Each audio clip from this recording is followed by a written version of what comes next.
tenho a Corina Lozavan, que é investigadora do Instituto de Estudos Políticos. Também tenho o professor universitário de Direito Pedro Trovão do Rosário e o Paulo Santos, que é diretor executivo do Correio da Manhã. Muito boa tarde aos três. Obrigada por estarem connosco. Corina, começo por si. E já que falava em diplomacia, que já me parece global, neste conflito que está a chegar a vários pontos do globo, queria perguntar-lhe se a Ucrânia foi ao encontro dos países árabes para retirar também algum apoio desses mesmos países do Golfo. Sim, de facto a ida de Zelensky ao Golfo é bastante interessante e acaba por nos mostrar de que o teatro de operações na Ucrânia e no Golfo acabam por se interligar de certa forma, não é? Ele está a fazer agora uma promoção dos interceptores de drones dentro da região e realmente ele tem o conhecimento, portanto assinou um acordo com a Arábia Saudita e vai providenciar estes interceptores à Arábia Saudita. E é interessante também porque a Ucrânia vai oferecer com um preço muito mais em conta e realmente estes países precisam e estão a mostrar que vão reconfigurar o seu sistema de defesa aéreo. Mas quem é que precisa mais de quem? A Ucrânia dos países do Golfo ou os países do Golfo da Ucrânia? Podemos dizer que há agora uma entreajuda mútua. A Ucrânia precisa também do sistema de defesa aéreo, THAAD e Patriot, e consegue agora providenciar os interceptores e conhecimento, e o outro lado consegue também ajudar a Ucrânia. E é muito interessante que com o Qatar, o Zelensky teve uma reunião com o Sheikh, o Emir Al Thani e com o primeiro-ministro Mohammed Al Thani, assinando até uma cooperação de 10 anos em que eles vão fabricar uma linha de interceptores de drones no solo qatari. Ou seja, é muito interessante. Isto significa que os países do Golfo estão a começar a investir na produção de equipamento militar, ou seja, estão a começar a fazer alianças com atores que talvez antes não iriam considerar, o que significa que esta reconfiguração dos Estados Unidos do Médio Oriente pela força coerciva está a aproximar atores um pouco improváveis e umas alianças bastante pragmáticas. O Zelensky também já providenciou conhecimento técnico ao Kuwait, à Jordânia, também esteve agora nos Emirados. Portanto, isto demonstra-nos que o Zelensky está a aproveitar muito bem esta situação e ele está em falta com estes sistemas do THAAD e do Patriot e vai conseguir agora ter digamos, uma posição dentro destes países. Como é que isto deixa a Rússia? Bom, a Rússia é um ator que tem relações com o Irão, tem relações com Israel, tem relações com o Golfo e tem relações com os Estados Unidos. A Rússia agora terá que gerir todas estas relações de uma forma muito cautelosa, porque há cidadãos russos, tanto no Israel, tanto nos países do Golfo, alguns no Irão. Digamos que isto poderá colocá-la numa posição de fragilidade, para além de que a médio e longo prazo esta jogada da Ucrânia poderá lhe dar alguns benefícios na resolução do conflito na Ucrânia. Professor, mas o que é que leva Zelensky até ao Médio Oriente? É porque vê que os Estados Unidos estão de olhos expostos nessa região e já não tanto na Ucrânia? Ou, por exemplo, começa a ver a Rússia como um aliado ainda mais ativo do Irão, sendo que, claro, essa relação já não é nova, mas sem dúvida começa agora a ser mais evidente. Muito bem, muito boa tarde. Cumprimentá-los a todos e agradecer o convite, necessariamente à ANAU. Bom, eu creio que Zelensky aproveita também a oportunidade para surgir na cena internacional como sendo um líder, como sendo um chefe de governo que efetivamente tem um discurso que não é apenas o da vítima de uma guerra. É alguém que tem uma atitude proativa.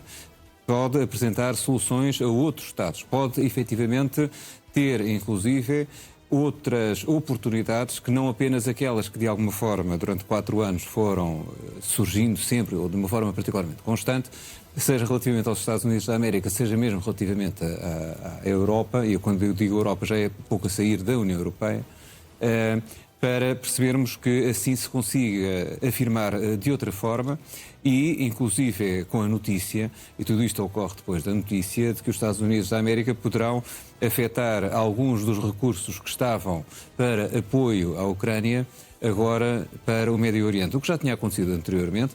Percebamos nós a utilização que ocorreu relativamente ao maior porta-aviões que os Estados Unidos da América têm, estava junto da Croácia para apoio à guerra da Ucrânia contra a Federação Russa, foi levado para junto da Venezuela, entretanto agora movimenta-se para este novo cenário de conflito, ou seja, Zelensky, creio, de uma forma determinante, vem a assumir um outro papel. O que é que me vai deixando, eu diria que cada vez mais preocupado? É que todo este comportamento, todas estas ações, são tomadas fora de qualquer tipo de quadro institucional, fora de qualquer tipo de referência no plano dos princípios e dos valores, porque continua a ser, conforme há pouco e muito bem referiu, a circunstância de ser um responsável político de um Estado que com esta ação vai, de alguma forma, deixar mais periclitante a ação de outro Estado, mas as instituições internacionais continuam absolutamente omissas daquilo que seria o seu papel, seria a sua função. E esse é um aspecto que efetivamente preocupa, até porque podemos acrescentar aos Estados que há pouco foram referidos como muito próximos da Federação Russa, a própria República Popular da China, também não é despiciente, aliás falámos os dois há pouco em off, sobre essa circunstância. É algo que nos deve preocupar, porque este comportamento ad hoc, digamos, que os vários Estados vão tendo, as várias comunidades políticas vão tendo e não tendo qualquer tipo de ponderação relativamente às consequências futuras. Paulo, queria avançar para um outro tema que está a marcar a atualidade e penso que vai continuar, pelo menos nos próximos dias, porque há quem diga que está mesmo iminente um ataque terrestre por parte das forças norte-americanas, não em território iraniano em concreto, continente, mas sim naquelas ilhas estratégicas. Exatamente. Que estão espalhadas pelo Estreito de Hormuz. Para ti, qual é que é a probabilidade de isso acontecer nos próximos dias? Porque parece que de um lado temos as vozes de Donald Trump a dizer que não vai acontecer, que a guerra até está a chegar ao fim, mas depois as ações dizem outras coisas. É muito provavelmente isso que vai acontecer. E daí que Donald Trump tenha dado aquele prazo até dia 6 de abril para... dizendo que não iria atacar instalações energéticas no Irão, este prazo não é inocente. É o prazo que ele precisa, não sei se será suficiente ou não, mas que ele precisa de mobilizar os meios e os homens para a região ali do Golfo para conseguir tomar, de facto, a tomada de assalto dessas 4 ilhas. O Pentágono já lhe entregou um relatório final sobre os riscos dessa ação, porque são riscos muito elevados, por isso é que ele pediu o apoio da NATO e não teve o apoio da NATO. São riscos muito elevados, nomeadamente ao nível de baixas significativas que os Estados Unidos podem vir a ter. Donald Trump teme um pouco essa situação e por isso é que ainda não disse que vai fazer. Até porque internamente acaba por afetar a população, não é? Mas terá que fazer, porque a maior arma desta guerra é o Estreito de Hormuz. Não são os mísseis, não são os drones. É ali que está o problema. Aquele é que é o problema. E enquanto aquele problema ali estiver, e sendo um estreito tão estreito, passa a expressão, são à volta de 30 km, e estando encostado ali à costa do Irão, vai ter que ser desbloqueado. Esta é a arma também, a arma mais poderosa que o Irão tem. E, portanto, a única hipótese de se conseguir desbloquear aquela situação seria com negociações, mas estas negociações, são negociações para inglês ver, porque ninguém negocia com este nível de violência, de bombas de um lado e do outro, e mais ainda, são 3 países que estão em guerra e só 2 é que estão a negociar. Logo, isto à partida não faz sentido. Portanto, ou isto se desbloqueia de facto com negociações sérias, ou então Donald Trump, na minha opinião, vai mesmo tentar tomar aquelas ilhas. Até os meios que está a deslocar para aqueles locais, paraquedistas, fuzileiros, operações especiais, portanto, está criado, digamos assim, todo o ambiente de que vai fazer Já isto. agora, Paulo, antes de passar a palavra à Corina, então se está a haver essa movimentação, isso também tem custos, o que significa que seria muito doloroso para a administração de Donald Trump haver um recuo nesse sentido. Sim, até porque quando ele mobilizou os primeiros meios, nós percebemos todos que ia haver um ataque ao Irão. Toda a gente percebeu isso, a começar logo pelos iranianos que estavam precavidos. Portanto, não se desloca isto tem muito dinheiro, custa muito dinheiro, não se deslocam estes meios todos para depois ficar à espera do nada. Não, ele vai tentar isso. A forma como vai fazer, se é tomada só de uma ilha, se das 4 ilhas, se tentando limpar ali aquela zona ali continental do Irão, isso é que não sei, sinceramente. Corina. Eu peço desculpa agora pela interrupção. Diga. Sem que o Congresso tenha, de alguma forma, aprovado já o orçamento necessário para este esforço de guerra. Eles tinham pedido 200 mil milhões, não é? Que é um aspecto que é particularmente relevante, claro. Não só, enfim, por um necessário respeito de regras, já percebemos que Donald Trump não é propriamente um especialista na matéria, mas olhando para as midterm e aquilo que seja o impacto interno. E eu peço desculpa agora nesta intervenção. À mas vontade, eu ia falar exatamente disso mesmo agora, a questão interna naquilo que diz Exatamente. respeito à administração de Donald Trump. Então já volto a si, professor, mas Corina, ainda relativamente a isso de que falávamos, da instabilidade que parece haver na administração de Donald Trump. Sabemos que uma invasão terrestre, por exemplo, na ilha de Carga, acarreta muitos riscos e sobretudo um deles é as baixas dos militares norte-americanos, que já sabemos que internamente e até mesmo para a população norte-americana acaba por ter um impacto muito negativo. Donald Trump arriscaria-se mesmo assim a invadir o Irão? Do ponto de vista estratégico, nós não sabemos ao certo se vai ser essa ilha ou não. Mas eu recordo um episódio histórico interessante que, em 1915, o Império Britânico, juntamente com a França, tentaram controlar os estreitos de Dardanelos, na altura do Império Otomano. E eles desembarcaram em Gallipoli, naquela ilha, e houve uma batalha muito, muito complicada, com muitas mortes. Acho que foram mais de 500 mil de mortes.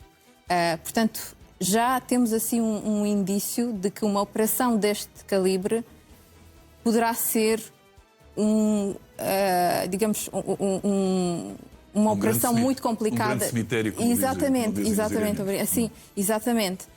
E para além disso, um desembarque anfíbio em termos militares é uma das operações mais complicadas que possa existir, porque há vários elementos aqui, não é só a questão do equipamento, é também o tempo, é a parte das defesas, é a própria meteorologia em si.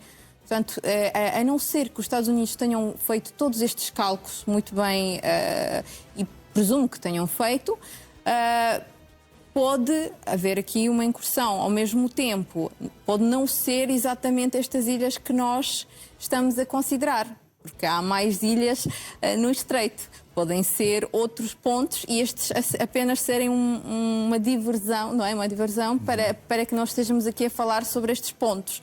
Por outro lado, em termos internos, vai ser complicado o Trump justificar se não existir sucesso. Portanto, se esta operação falhar, aí presumo que o Trump vai ser derrotado nos midterms, ou pode ter muitos problemas durante os midterms. Mas concorda comigo que ele precisa de uma vitória e até agora, neste momento, ele não tem vitória nenhuma. Quer dizer, estes bombardeamentos não lhe deram, na minha opinião, até agora vitória nenhuma. Para já, e ele precisa de apresentar, para sair dali, sim, ele precisa de apresentar uma vitória. Mas está a tentar contar essa história de que já venceu, sim, pelo menos ao longo dos últimos dias. Sim, mas sempre esse discurso. Mas terá que primeiro resolver a questão do Estreito de Hormuz. Portanto, voltar a ter controle sobre o Estreito de Hormuz é essencial e fundamental para essa vitória. Mas vai forçar o Irão a uma rendição? É isso que está a tentar Donald Trump? O Donald Trump, neste momento, tem objetivos muito pouco claros, porque as condições no terreno também não nos permite saber muito bem quais são essas condições. Tudo está a mudar consoante a evolução dentro do próprio terreno no Irão. E não nos esquecemos que também há infiltrações dentro do país, portanto, deve haver aqui partilha de inteligência que deve estar a nos dizer o que é que exatamente deverá ser feito, se não deverá ser feita essa incursão, o que é que pode ser feito mais tarde. Portanto, aqui há muitas variáveis, muitas conjunturas, não temos ainda assim certezas absolutas de nada, porque as condições, como me refiro mais uma vez, no terreno mudam rapidamente e isso vai influenciar as opções que estão em cima da mesa das pessoas responsáveis, seja pela incursão, seja por outro tipo de estratégia. Professor, durante a campanha eleitoral, Donald Trump fez duas grandes promessas, que seria baixar a inflação e não envolver o país em guerras desnecessárias. Parece-me que estamos numa a caminhar e a outra os Estados Unidos já envolvidos. A questão é se até que ponto é que este conflito pode influenciar as eleições intercalares norte-americanas que vão acontecer daqui a alguns meses e a narrativa política interna, porque seria muito difícil para Donald Trump governar sem a Câmara dos Representantes e também sem o Senado. Claro, seria extraordinariamente difícil, até porque correria o risco, mas não seja, com todo o impacto interno, de surgir um processo de impeachment.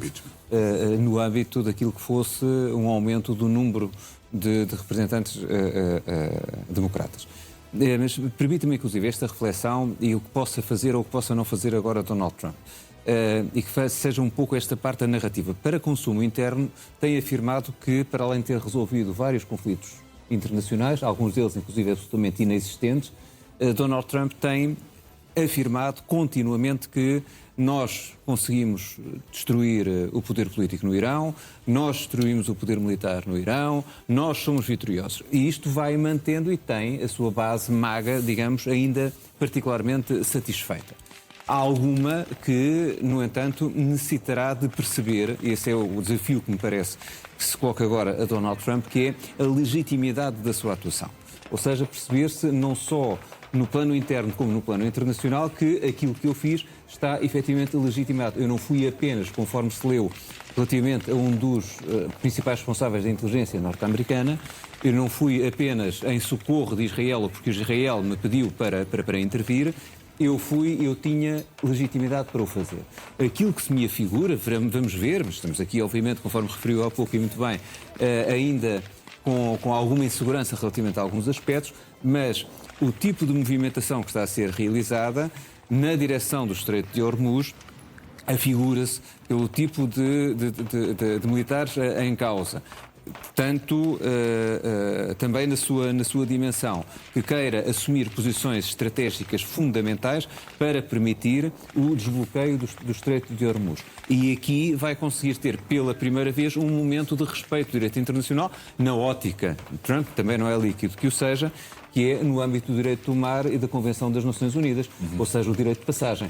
É dizer, nós fomos, os Estados Unidos da América, mais uma vez, sem a NATO, coitados de nós, sozinhos, tudo isso, mas nós fomos para assegurar o respeito pelas regras de direito internacional. Há um direito de passagem, um petroleiro não é uma embarcação bélica ou que de alguma forma suscite qualquer tipo de dúvida relativamente à sua função e à sua missão. É impossível, qualquer pessoa compreende, num petroleiro não se podem pôr armas porque aquilo é extremamente volátil, quer dizer, são coisas absolutamente óbvias, não é? De onde nós fomos assegurar esse direito de passagem. E assim justificar a sua presença e passar a ser ele, de alguma forma, a controlar aquilo que seja todo o comércio internacional naquela faixa do globo. Agora, vamos ver efetivamente como é que tudo isto vai evoluir, porque há pouco referíamos, inclusive, aqui as despesas que estão e que ainda não foram aprovadas pelo Congresso. Paulo, em 15 segundos, queria só perceber se já é tarde demais para Donald Trump sair desta guerra e se o presidente norte-americano aceitaria tal humilhação. Ou seja, terminar uma guerra, mas sem vitória. Não, conhecendo nós Donald Trump como conhecemos, aquele ar fanfarrão, não, de certeza absoluta que ele vai até ao fim, vai até, de facto, poder dizer que ganhou. Agora vamos ver se o consegue.